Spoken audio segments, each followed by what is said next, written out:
नमस्कार, good evening, सत श्री अकाल। प्यारे दोस्तों, आज हम ओपन फ्लूम आउटलेट का डिज़ाइन करेंगे। ओपन फ्लूम आउटलेट जो कि टेल पे लगता है, तो टेल पे लगता है। यहाँ पे हम इसमें 4 स्टेप फॉलो करेंगे ओपन फ्लूम आउटलेट लगाने के लिए। तो हमें उसमें डिस्चार्ज दिया होता है, FSD दी होती है और वर्किंग एड दिया होता है। अब देखो, सबसे पहले इसके स्टेप्स देखेंगे हम। सबसे पहले जो उसका फॉर्मूला है वो है CBH की 3/2। ये इसके डिस्चार्ज का फॉर्मूला है। सेकंड स्टेप है जो हमारा, इसमें हमने जो बी लेनी है वो 0.20 से कम नहीं होनी चाहिए। 0.20 से कम नहीं होनी चाहिए। तो जो बी हम कैसे लेंगे, आप देखिए, जब हमारी जो देखो C 2.90 है, या ऐसे मान लीजिए अगर बी हमारी 0.20 से 0.29 के बीच में है तो सी हमारी 2.90 लेनी है हमने। जब बी हमारी 0.30 से 0.39 के बीच में है तो सी की जो वैल्यू है ये वाली, वो हमने 2.95 लेनी है। उसके बाद इस केस में जब बी हमारी मोर देन 0.40 है, मतलब जो बी की वैल्यू है वो 0.40 से ज़्यादा है, तो सी हमने 3 लेनी है। तो ये जो 3 हम जो देखो, जो टेल है, टेल पे हम हमेशा जो सी है वो 3 लेते हैं। ठीक है, इस चीज़ का आपने ध्यान रखना है।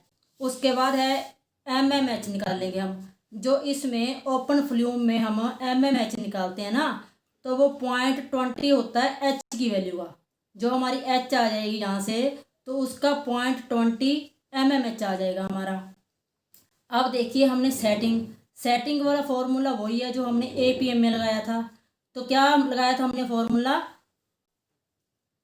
तो इसमें जो फॉर्मूला लगाया था वो है H/FSD × 100। ये हमने 4 स्टेप है जो हमने ओपन फ्लूम आउटलेट में फॉलो करने हैं। अब हम इसे एक एग्जांपल की हेल्प से देखते हैं। हमें डिस्चार्ज दिया हुआ है 1.68 क्यूसिक और FSD दी हुई है 1.60 फीट।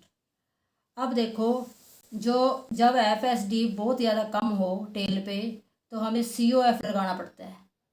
तो जब FSD बहुत ही ज़्यादा कम हो तो उसमें हम वर्किंग हेड 1 मान लेते हैं। ठीक है, उसके बाद हम इस डाटा को लेके इस स्टेप्स में हम उसको पुट करेंगे। सबसे पहला जो स्टेप था हमारा वो है हमारा इसके डिस्चार्ज का फॉर्मूला COF के। तो ये जो फॉर्मूला है वो है Q = CBH की पावर 3/2। अब हम यहाँ पे जो C की वैल्यू है ना वो 3 लेंगे, क्योंकि टेल पे जो हम लेते हैं ना, तो टेल पे C की वैल्यू हम 3 लेते हैं, जैसे कि मैंने यहाँ पे बताया था। तो C की वैल्यू हमने ले ली 3, टेल पे है इसलिए। अब हम इस डिस्चार्ज में वैल्यू पुट कर देंगे। तो Q = CBH 3/2, ये हमारा फॉर्मूला है। अब Q हमारे दिया हुआ है जो डिस्चार्ज वो है 1.68 यहाँ पे दिया है, और जो C की वैल्यू हमने ले ली है 3। अब B की वैल्यू हमने निकालनी है। B का मतलब है ये बेड की क्रेस्ट है, जो बेड है उसकी क्रेस्ट है, मतलब उसकी विड्थ है ये। तो जो हमें H है, H हमने 1 मान लिया था, तो 1 की 3/2 होगी। 1 इसलिए माना है क्योंकि WH यहाँ पे 1 माना हुआ है हमने। तो अब B को इधर रख के बाकी सब कुछ हम डिस्चार्ज के नीचे ले जाएंगे। तो नीचे ले जाएंगे तो इसको काटने पर हमारी B की जो वैल्यू है वो 0.56 आ गई। इसका मतलब जो बेड की विड्थ है वो 0.56 है। उसके बाद हमने थर्ड स्टेप करना है, उसमें है MMH निकालना है हमने। तो जो MMH है वो मैंने पहले भी बताया है कि जो H का 0.20 होता है जी। तो हमारे पास जो H है वो 0.20, जो H है वो है 1, तो इसका 0.20 तो 0.20 ही हुआ, 0.20 हो गया। इसका मतलब फोर्थ स्टेप में हमने देखना है इसकी सेटिंग कितने % पे होती है। तो सेटिंग का फॉर्मूला वही है H/FSD × 100। तो H हमारी 1 है, FSD हमारी 1.60 है और × 100, तो इसकी जो सेटिंग है वो 63% पे हो जाएगी। ओके।